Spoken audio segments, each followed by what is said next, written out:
Hola, bo día. Hoxe toca facer un pouco de arroz aburrido, perdón. Super aburrido, un pouco de aceite, un pouco de perexil,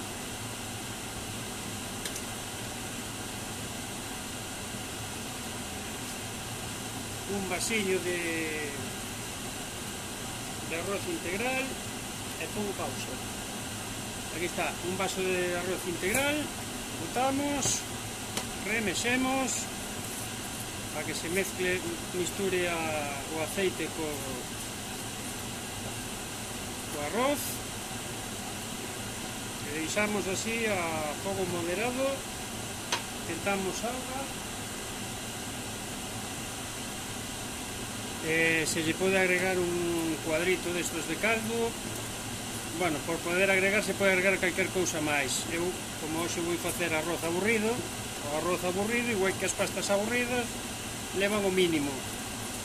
Se fan en 20 minutos, máis ou menos, depende o arroz que se utilice. Eu estou utilizando un arroz que di que é integral e que en 20 minutos está. E como botastes un vaso de agua, agora, o sea, un vaso de arroz, vais botar dos vasos e medio de agua. Xa suele decirlo o paquete. Pongo pausa.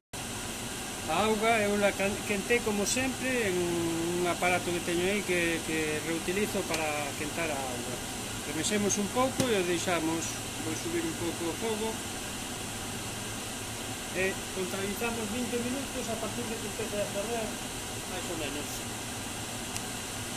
Cando xa está casi feito vais a ver que a auga xa non está, entón de vez en cando hai que remover para que non se queime no fondo e baixar o fogo. O fogo xa lo baixé fai un ratín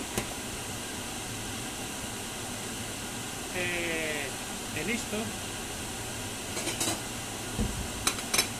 Esto colléis unha ración según o gusto de cada un e lle agregáis pois un ovo ou dos duros, ou podéis agregarlle unha lata de conserva ou que querades para acompañar con isto, un ovo fritido ou incluso un bistec de carne ou de polo ou de pavo. E listo, feito o arroz aburrido, que non é tan aburrido aunque non teña sal. Veña, saúdos e moita paz.